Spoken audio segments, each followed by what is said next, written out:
Ada from PoisonedRock, and today I have a huge honor to have one of the, in my opinion, and I think as well for the fans, biggest guitarist and musician, and in the hard rock 80s, 90s to today scene, Jimi Bell from I don't know how many bands, but we can say like HOL and Autograph, just Jimi Bell.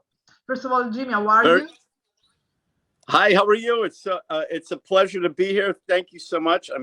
I'm still trying to hold my iPhone here so it won't be falling all over the place. Sorry about that. No, that's fine. We like it that way. We are.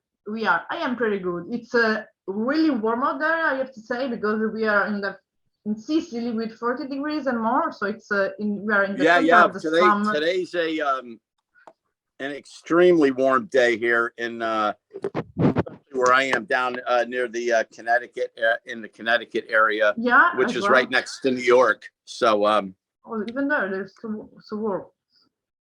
Yeah, so we are. Yeah, it's I guess I'm told we're going to get up to about 100 degrees here today. So oh my God. But so, I walk though. I walk 8 miles every day. So I walked already this morning. I get up at that's amazing. I get up at about 4 a.m. every morning and I walk 8 miles.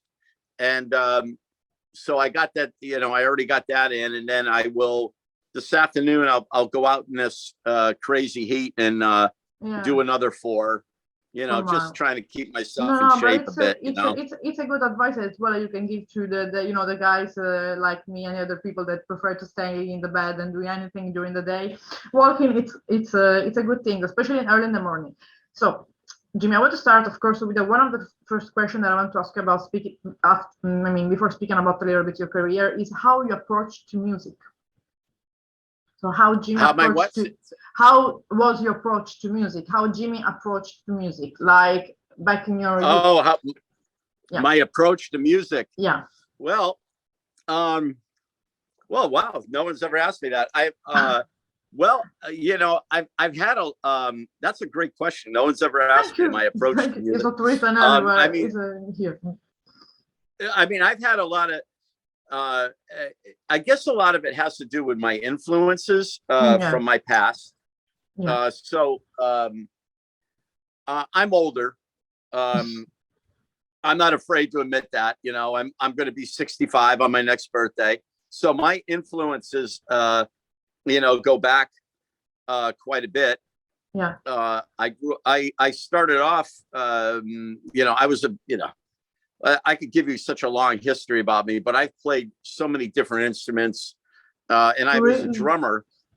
I played drums up from the ages about 10 to 13, and I had a scholarship for drums, and the guys would come over to my house and practice here, and because that's what they did. They'd go to the drummer's house, and then one day somebody left a guitar just hanging out, so I picked up the guitar, and this is in the early 70s. I picked it up. I played a note, and then all of a sudden, I fell in love with it instantly.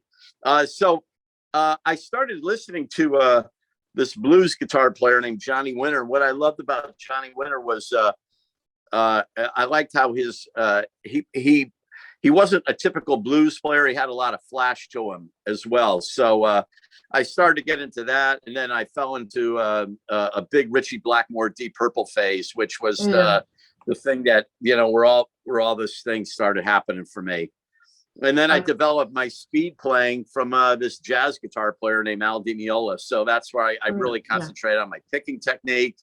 And so I kind of took those 3 styles of Johnny Winter, Ritchie Blackmore, Al Di Meola, and kind of meshed them together. You made your own style. Yeah. Yeah, I definitely have my own style. I've always made it a point. Like, I have a lot of guitar players I absolutely love. Michael Schenker. So many amazing guitar players are out there, but I've never sat down and copied another guitar player. Like, every once in a while I might learn a little part of a solo, but I'll never take the time to sit down and learn like an Yngwie Malmsteen piece that's this long, or anything. I just don't have the desire to do it. Honestly, my favorite band is like AC/DC. I love like just regular songs with vocals and short guitar solos. That's what I'm all about. More, something more with a rhythm. that is more to impact. Of course, with the solo, Yeah, because solos I think has an impact too, but less, we can say less of these how can I say, orchestral solo guitarists, something we can yeah, say the virtuos. yeah, I've gotten asked, so many times about doing a solo record and everything, or why don't I do something like that? And I just said, well, if I ever did do a solo record, it would still be just songs with short solos and singers. That would be my goal for a solo record, would be to have a whole list of different singers that on guest singers on a whole record. That would be my thing. Your idea, yeah. That's okay. So starting a little bit with your own career, I read about a movie that you started in '86. You appear in a movie, Light of the Day, with Michael J. Fox and Joan Jett. So, and as well, you contributed to the soundtrack. So what about this experience? We toured with Joan Jett for a little bit. I was in a band in the '80s called Join Forces. It was a local band, but we were the only band back in that time around here that played all original music. There were bands that did some original music, but also played cover songs. We did all original music, and someone in Joan Jett's camp had seen us, and they were going to start a management company. So they ended up taking us on, and they put us on tour immediately with Joan Jett, because his partner happened to own a fleet of tour buses. So here we are. We didn't have a record deal or nothing, but we're out on tour with Joan Jett, which was great. Yeah, of course. As a beginning, we can say it's the first approach with the touring, with the tour life, with the music business, something big. Yeah, especially back at the it was time, just like, we were kids, and well, not kids, we were in our 20s, but I mean, here we are out on tour with Joan Jett. We have our own bus. It was a beautiful one. And it's like the story from a movie. Something we were only making enough money to eat, but it was great. But then after the tour, Joan Jett got the part with Michael J. Fox to be in this movie, and they needed a band for the movie. So they we ended up being that band, because we just got off tour with her, and it was a great experience. I'll never forget it. Joan and I always got along very good. Joan always treats me great. I love her dearly. Wonderful person. Michael J. Fox was the one of the nicest people I ever met. I sat and ate lunch and dinner with him at the during the movie set, and and Joan, every time I seen Joan afterwards, it was always a very big welcome, and she's just, I can't say enough wonderful things about her. And the movie premiere party that we went to in New York when the movie came out, that was something I've never experienced in my life. That was just really that's a whole different ballgame what movie stars go through. It really is, This should be an amazing experience.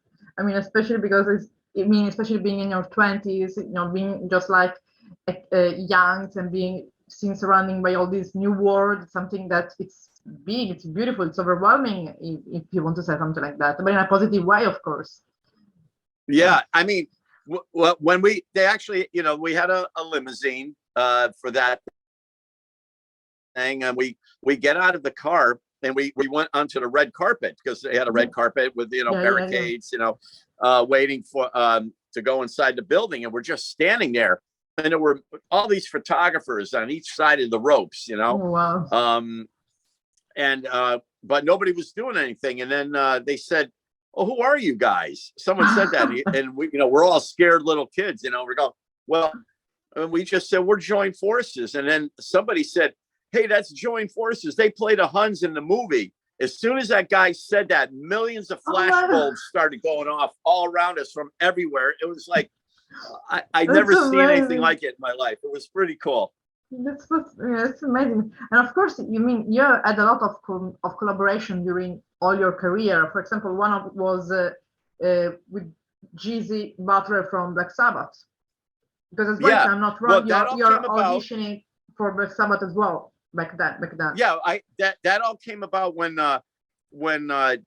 Jakey Lee left Ozzy. Yeah. I was endorsed by the Kramer Guitar Company back then, and they had already kind of picked Zach already, but I got a call from my my guitar company and said, hey, Ozzy's looking for a guitar player, and we sent your videotape to Sharon, and she really likes it and wants you to come out. So you're going to California to audition for Ozzy. I was like, oh my God. I go, well, when? Next week? And they go, no, today. They said, no, you're leaving today. You got to go to California right now. Same day. So they got me on a plane. I fly to California, and the guy that takes care of Ozzy picked me up at the airport, and they brought me to a hotel, gave me some money. Later on that day, I went to this studio, and I was with Randy Castile and Phil Cezanne, and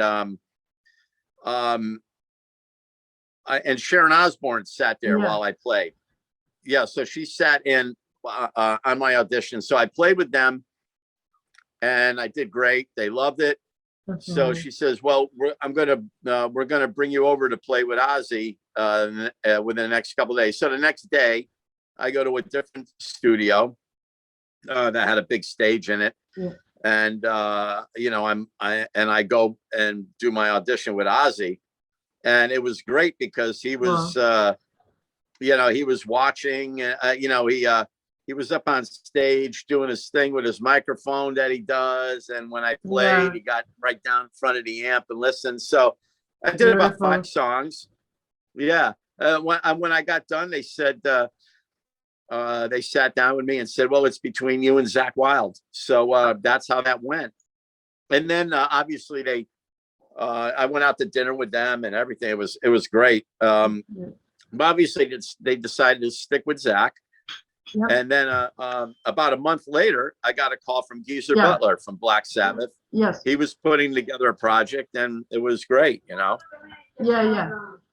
So you did this project with him, and of course you didn't do only this project with him. You did as well a project with David Wayne from Metal Church, if I'm not wrong.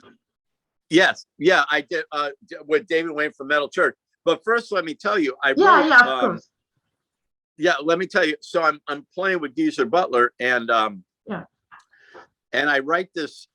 Geezer comes to me in the studio and says, "Hey, do you have any song? Do you have a song that's similar? It might be had a same little bit of a Black Sabbath influence." And I said, "Yeah, I happen to have one right now that I've been working on." I said, so I played it for him. He loved it, and I told him, I said, I have a working title for it. I says, I call it Master of Insanity. Oh. So,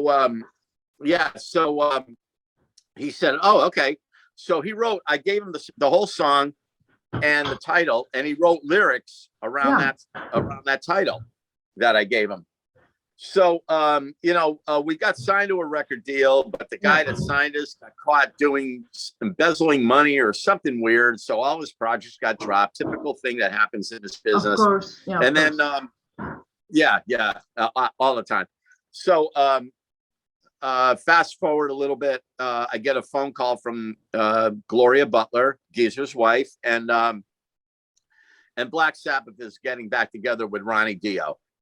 Around 1992, and she says, Jimmy, she goes, I have as you know, Black Sabbath is getting back together, and I have wonderful news.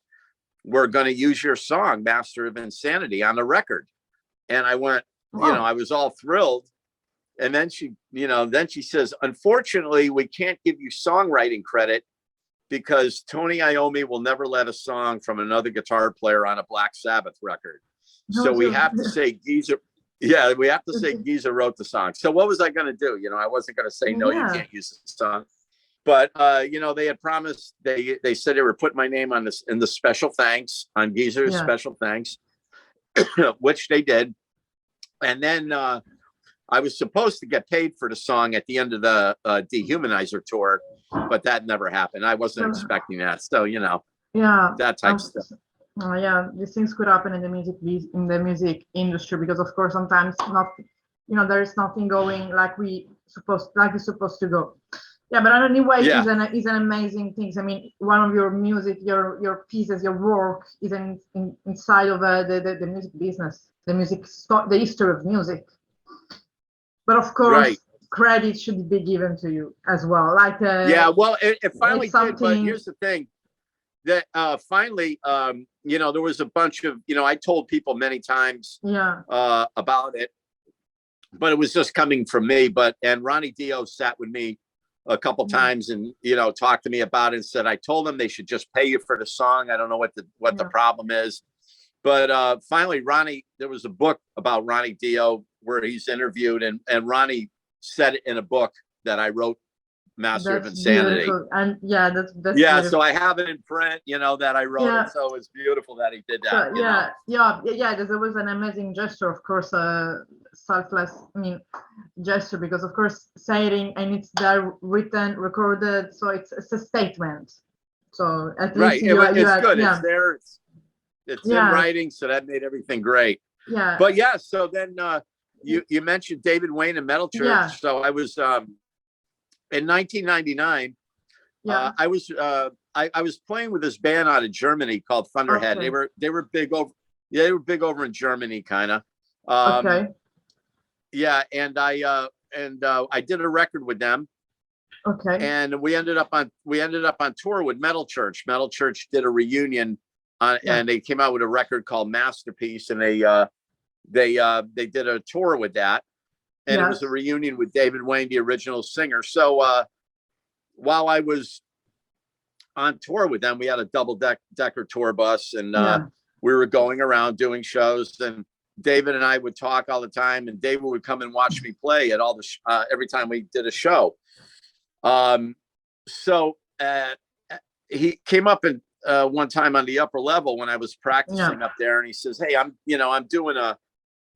only doing this one tour with these guys, and then I'm doing a solo record. Do you want to do it with me?" And I just said, "Absolutely." So when I got back, we started writing material for it, and we got signed to a deal, and it was great. It was cool to work with him. I miss him. He was a character. Really was. But you had a lot of, we can say, being a musician, you had a lot of collaboration and met a lot of huge musician, like I said, musician from history. So you went through all this amazing music, you can say, history. I mean, you really lived the music history, we can say, that you might nowadays. And I've never done anything else but music. Music's all I've ever, And I think that is what you're gonna do now, because we can say nowadays you are in a House of Lords and Autograph, which of course the name speaks by itself. So you joined in 2005 House of Lords and released some albums with them. So what about 2005? Yeah. Well, James Christian is from my area here in Connecticut. He was in a band called Eyes. And they they were another band that did some originals and a bunch of covers and stuff. But James went to California, and that's where Gene Simmons discovered him. And that's when they did the first 3 records with Greg Giuffria. And in 2005, we got a new deal offer with Frontier Records. From Italy. I love Italy. Frontier. You know really well Frontiers. So I joined the band, and he says, do you know how to write melodic rock music? And I didn't even know what a melodic rock song was, but I said, yes, I know how to write melodic rock. And but luckily, I guess the way that I wrote actually was that format. So it's been going great. I've had a great run. Honestly, I'm very grateful for House of Lords. I'm very grateful to Frontier Records, because they have kept us on the thing. I've built up a wonderful working relationship with Serafino and Mario and everybody else over at Frontiers, and I absolutely love the label.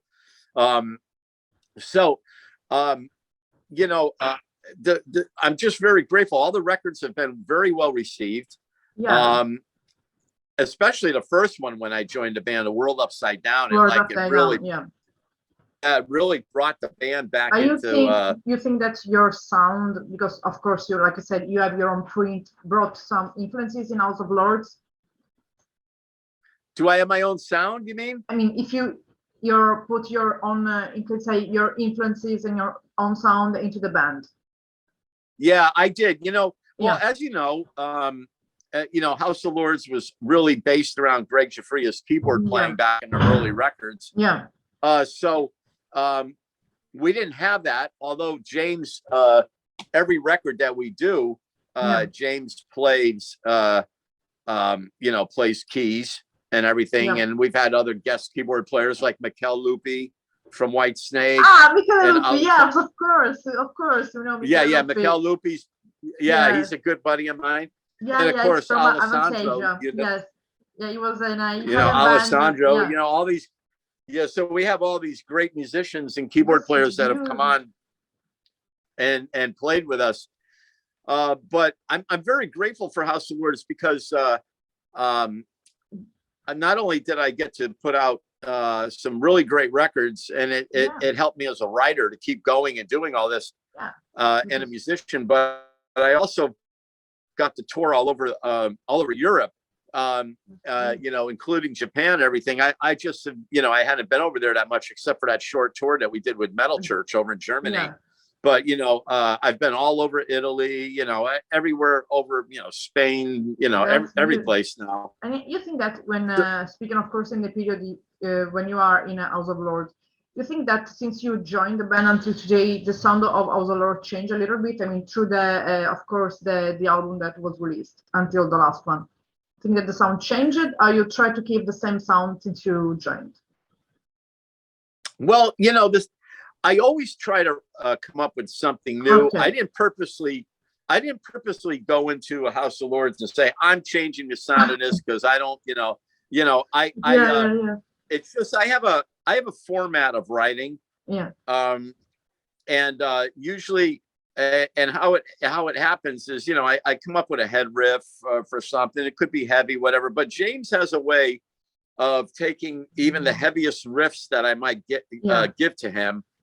And by the time he adds the keyboards on it and he adds his vocals with all the harmonies, and it all of a sudden becomes a House of Lords song, even like a real heavy riff or something. So that's been a wonderful thing. It's been very grateful to have that opportunity going, And before going to moving a little bit to Autograph, there is something that you're working currently about on House of Lords, like new album, new tour, gig, something. I mean, what's going on House of Lords today? Okay, well, as you know, there's a new album coming out called Saints and Sinners. This will be my ninth studio album with them. So that record is coming out. There's a video coming out called House of the Lords. That's actually the name of the song and the video. So all that will be out on Frontiers coming up in September. So it's very cool. Yeah, that's amazing. So and this one's a little different though. I'll tell you right now. This record, James had a few other outside writers involved. A keyboard player came in that he's friends with and brought a lot of great ideas into it. So there's a lot more keyboards on this record than there has been on any of the House of Lords records. So it's gonna be a surprise. People like that. Yeah. So people from the that really like the first three records. Might really enjoy this this record a lot. That's amazing. But then you still have my songs with the classic heavier guitar thing that the guy laid keyboards on. So it's great. It's a great combination. Yeah, and then of course you joined Autograph. That is we can say in around 2019, 2020. 2019. Yes, their guitarist Steve Lynch quit. and he's a buddy of mine. I've known him for a while, and he wanted to do a whole different kind of music and everything. But so they asked me to join, and I've been in the band for 3 years, and then I started. I was always about writing songs. Like even when Randy got me into the band, they told me the only song I had to worry about playing the right solo in was "Turn Up the Radio." That you can't change anyway. But I wanted to show the guys that I could write songs, because that's what I am. I'm a writer. I didn't want to come in the band and just learn autograph songs and not contribute. Yes, of course. So I started showing them all these ideas that I had, and they liked them all. And then the next thing you know, I'm doing this other project with Frontiers right now that's going to be announced soon, and they started asking me about autograph, and I said, oh yeah, this and that, and then before you know it, we struck a deal, and everything worked out great. So and there's the new autograph album, that's what I wanted to. Album's called Beyond, and that's going to be coming out very shortly. The new video is called This Ain't the Place I Want to Be. That'll be coming out this month. And I read as well that it's been there is a video clip as well coming out for these. There is a video clip as well coming out with the song. A video, is that what you said? Yeah, a video clip. Yeah. A music video, as well with a song. Music video.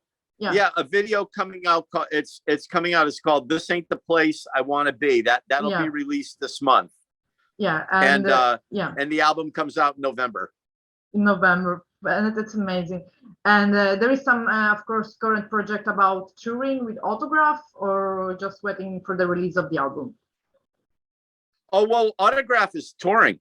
We play the U.S. Yeah, I usually go out, every weekend or every other weekend with them. We've been going nonstop. Of course, as you know, we lost our bassist Randy Rand. Which is really sad, because he was the founding member of the band, and he was the only guy in the band that stayed right up to it to the end.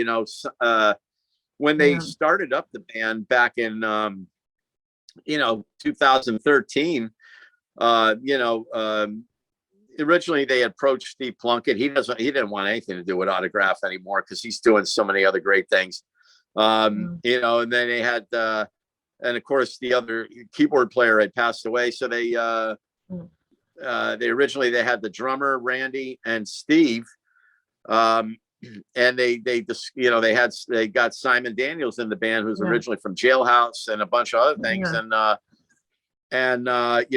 they went, they started off like that, and then of course Kenny, the drummer, passed away, and so they kept going right up to about 2019, and Steve decided he wanted to have a different musical direction, so he went off on that. I don't even know what went on with that, but things just, I don't think, really turned out the way he wanted, but it we went on, and we recorded this whole record, and Randy played so great on it, and unfortunately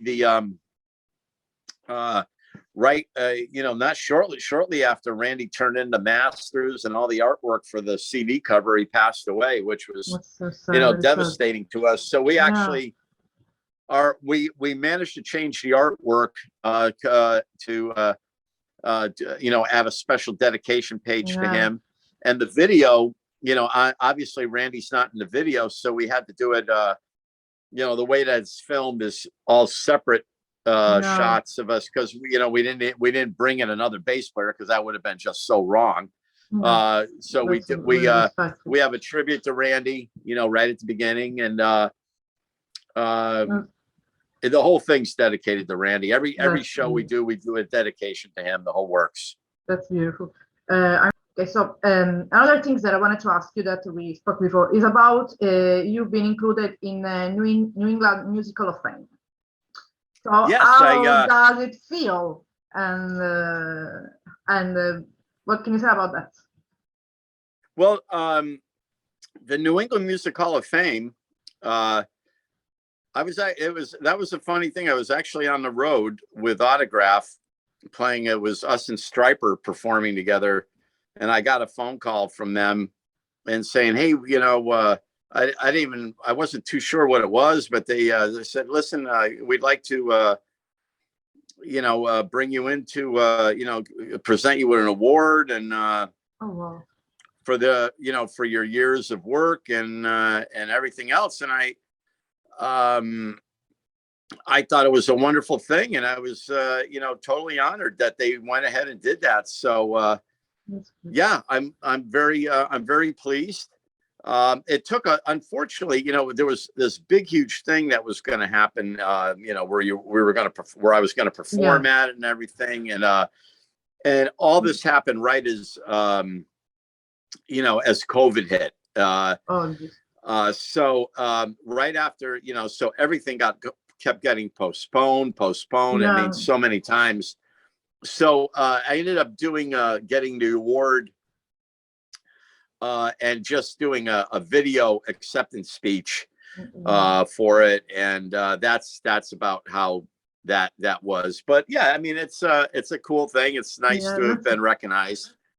I was also recognized by All That Shreds magazine. It's a magazine here for guitar players, All That Shreds. So I got I got a Lifetime Achievement Award from them. So I thought that was very cool. Wow, congratulations. I mean, it's not happen every day that a musician receive all these achievements. It's beautiful. And and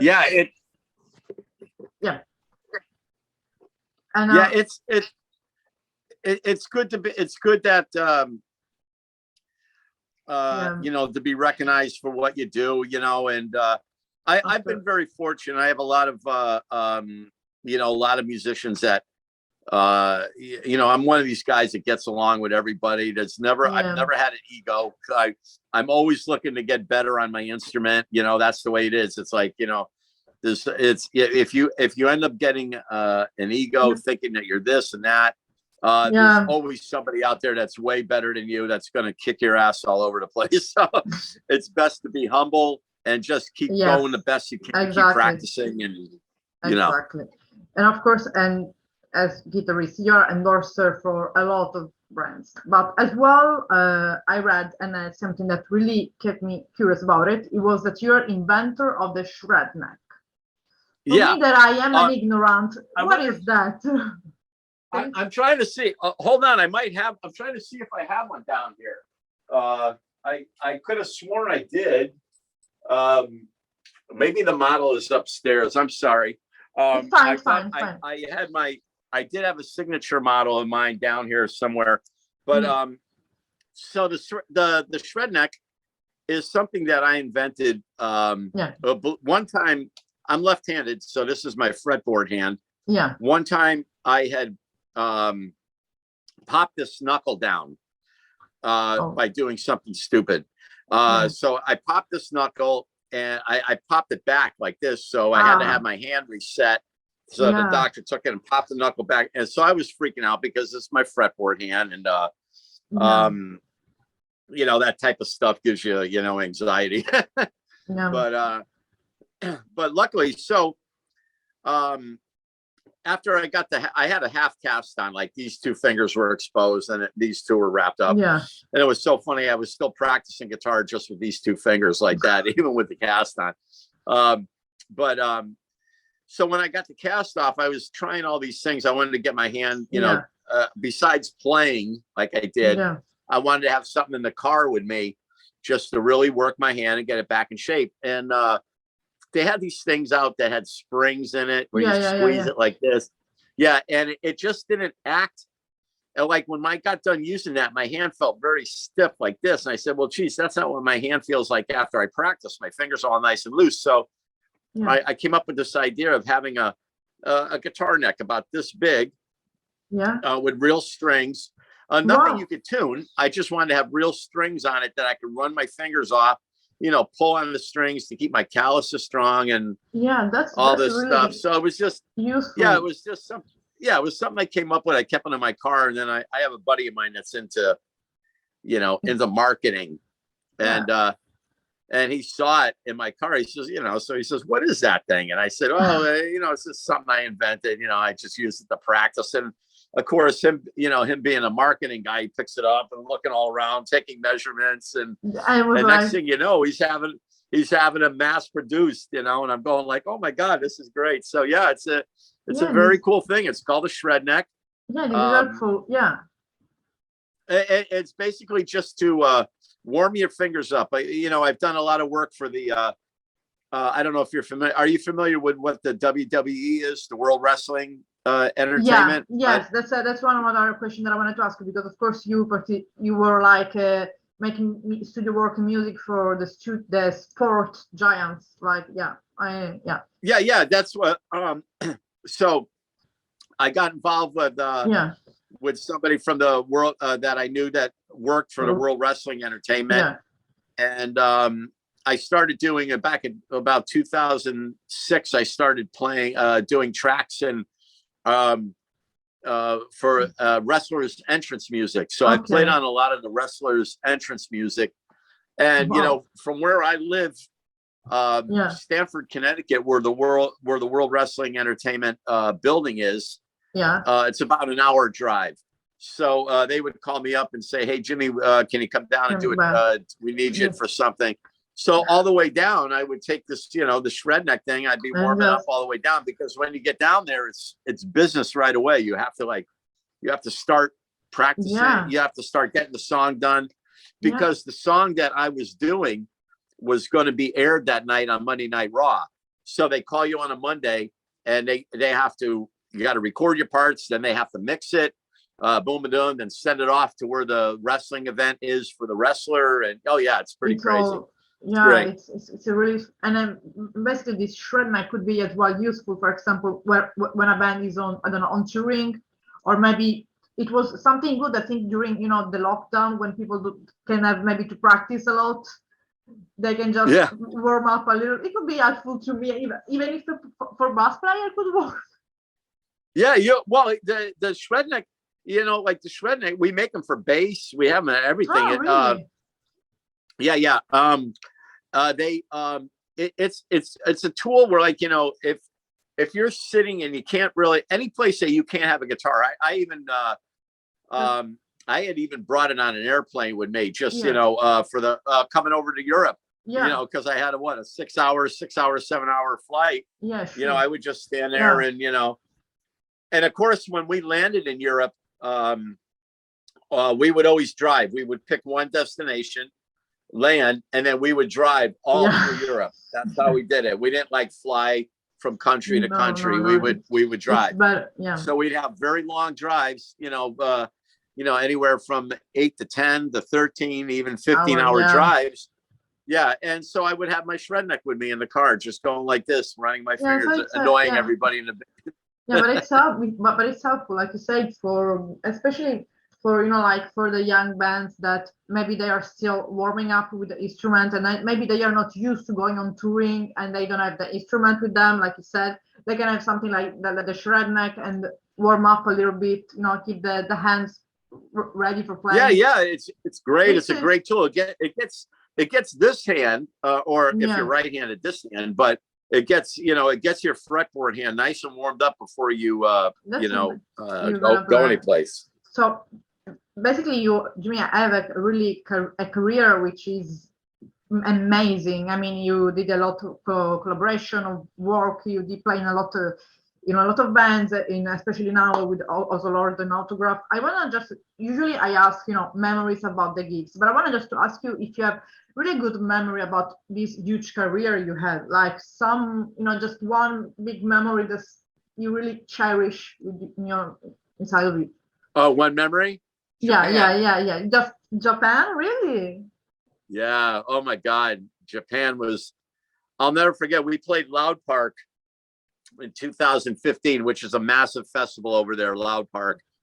And we were on it at 1:30 in the afternoon. Now you can't see the audience, and everything is run so perfectly in Japan. It's incredible. But we were on tour. We were actually, and we were already in Europe, and we went to we were in Madrid, so we flew from Madrid to Japan to do this show. So we get there, and we're going. It's a massive coliseum, and we said, we're going like, oh, who's going to be there at 1:30 in the afternoon? It's going to be, we flew all this way to do this, and we're all, but who's going to be there? So we get there, and we can't really see what's going on. We walk out on stage, and there was like 20,000 people. Oh my God. At 1:30 in the afternoon, standing in front of us. It was like a evening of some huge festival in Europe. It was like, yeah, it was crazy. I'll never forget walking out and seeing that many people, and it was like, oh my God. I mean, as far as the eye could see, it was a wonderful event, and it was such a, the crowds were so receptive. It's great. I miss Europe. I haven't been to Europe in so long. I've done, Italy is the only place that I've ever performed that I actually got to go sightseeing. Because normally when we're on the road, we don't have an opportunity because we're traveling day to day to day.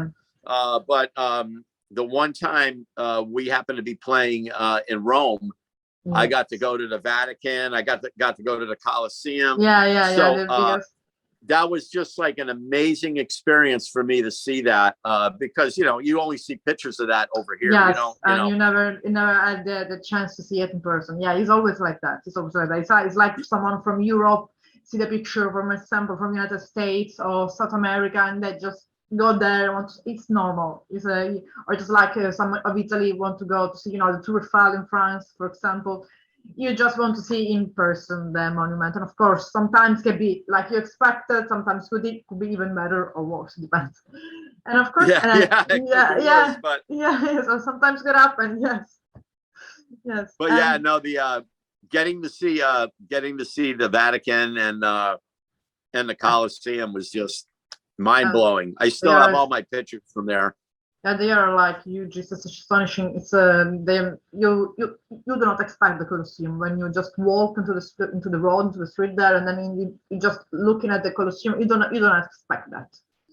Because, and especially in the evening with all the lights on, it's something that Rome, I have to say, it's one of the cities that really cherish about the historical, culture, what they have. Right. In the rest of Italy as well too, but in Sicily, I have to say, unfortunately, we don't cherish too much. I mean, the people who takes care of that, because we have as well a lot of things, a lot, and people just they for example find out, I don't know, something from the medieval times why they are digging for the subway, and then they cover it up because there is a bad organization. Right. But I think it's happening in other countries as well. But speaking. I don't want to ask about, of course, your influences, like which are your influences, but I want you to pick 5 albums of band, any type of music. It doesn't have to be metal, rock, just music, worldwide music that influenced 5 albums Jimi. that I like. Yeah, that influenced your life, your career since you were a kid until today. Okay, let me just think for a second. 5 albums. Well, I know. Yeah, it's well, the first one would definitely be the Johnny Winter and album, which was a live album of Johnny Winter. So the band was called Johnny Winter and that one changed my life as far as guitar playing. That was the one where I first started learning all this stuff. I would say, I could pinpoint 5 Deep Purple albums right off the bat. See, I was such a Deep Purple fanatic. I don't want to use them all, but Machine Head was a huge record in my life. Deep Purple, Machine Head. That was, I loved in rock too. Deep Purple in rock and Machine Head. Those two really were game changers. I loved. I don't know if you're familiar with the band Grand Funk.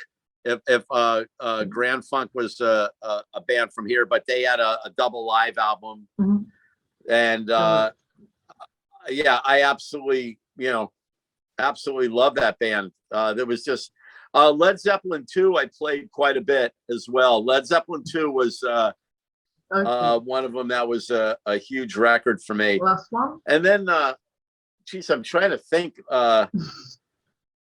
later on. Wow. Yeah, it's not easy. Yeah, I'm trying to think of something that really well, I used to, oh, what am I saying? I'm missing some huge ones. Back in Black, AC/DC. Okay. Those About the Rock from AC/DC. I mean, those are the bands that like I said, I'm a huge AC/DC fan. I could, if I had one band to listen to all day, it would be AC/DC. I just like that music. I don't, it's simple. It's fun. Not, it's the 2/4 beat. It's the it's simple. It's fun. It's straight. It catches. It makes AC/DC. AC/DC makes me tap my foot. It makes me smile. It makes me go like this every time I listen to a song. And I'm one of those guys that likes. I like Bon Scott and Brian Johnson. There's some of these guys that will really like. Oh, I'm a Bon Scott guy. All the way. It's like it's like I love Bon Scott too, but Brian Johnson is a monster. He's got some amazing songs. I love both. Both versions. So so that's so those would be my. Those would be other than a couple jazz records that that influences as well.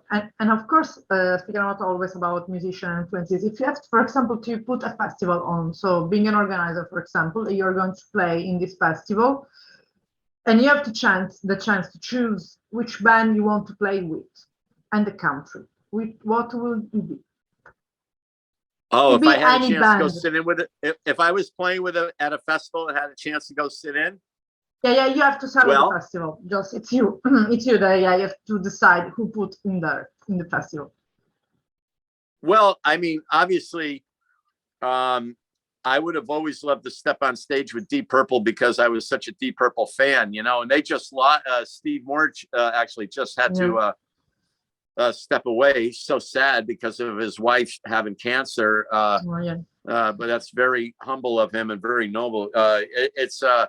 But I would have loved to done that. But honestly, I'm a huge. I love Whitesnake. Yeah. And I would love to. And I'm friends with a lot of the guys in Whitesnake. Reb and Joel and of course Mikkel. I would have loved to have been on stage playing with Whitesnake. That would have been a very cool thing. And the one person that I've always wanted to be on stage with that I'll never have the opportunity is Ronnie James Dio. That would have been someone that I would have loved to have stepped on stage with. Yeah, that's amazing. Because it was like his voice was something that no one in the world will ever be able to play with. But I have some, with Autograph, we play some shows with some really good friends of ours. Like we play with Slaughter a lot. Yeah, amazing. I love Mark Slaughter is a very good friend of mine. We just talk all the time. He's I would love to do something with him. I like Michael Sweet from Stryper. He's a wonderful person. We all get along so well. So if I had an opportunity with somebody that I could right now, I would love to do something with Mark Slaughter. I mean, other than the Autograph thing, if I could step on, do a side thing. I just did a record with Todd from Queensryche. We just released the song. Actually, it's called Burning Time. It's got the Roxy from Vixen, the girl drummer in Vixen, and the keyboard player Tyson that plays, and Billy Sheehan on bass, and Todd on vocals, and myself on guitar. That's amazing. You can look it up after. It's called Burning Time. Yeah. Because of course, if it's out now, when I'm gonna try to do the interview, I can use that, like some piece of that video just to let it know a little bit. Because of course later, because I have to make, an intro and an outro, of the interview, I will ask you if there is some song that you prefer or not. Of course, I will ask you later Okay. on the chat, yeah, because it's in the editing program. Because since you have all these release coming up right now, I want to make this live premiering of the interview, because we make a live premiering before September, so it's out before all the new material comes up. So, and of course, you basically say the name of all the band that I always loved since I was in my 20s, because I was born in the 80s, but I didn't have the chance to be 20 in the 80s.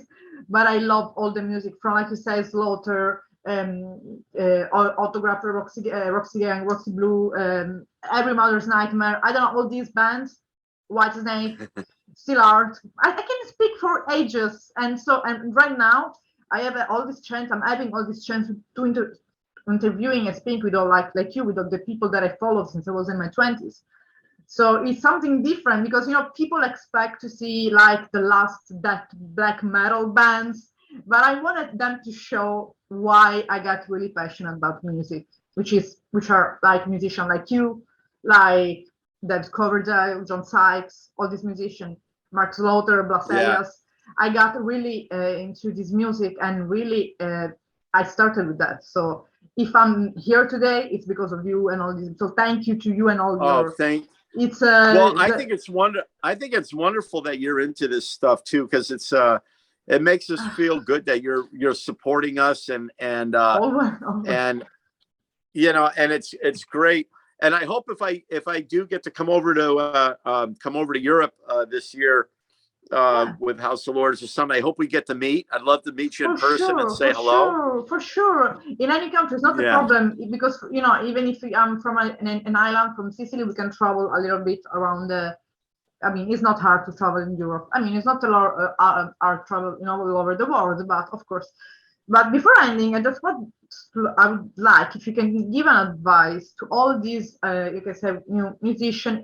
This new, we can say, teenagers that are approaching to music, especially someone like you that we were saying that was from the 80s 90s era, because what we spoke before, because not everyone started like I started, for example. So with I call it with it's not the like the right music, the pure music. It's not. It's for me, because it spoke about life, about feelings, and it's not about death, destruction, and war. It's pure music for me.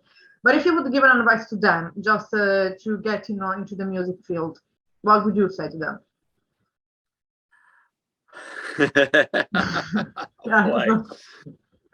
Well, the music field is very, the music business is so iffy. I don't know if that makes sense. Yeah. It's like, it's a very, I would hate to say to somebody, don't get into it, because it's been a very, let's put it this way.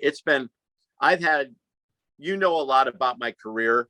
Yeah. So you can see how many things have happened, almost happened and didn't, things that have, my whole career has been nothing but a bunch of doors opening and shutting, opening and shutting. This is what, so that might have discouraged a lot of people. It never discouraged me.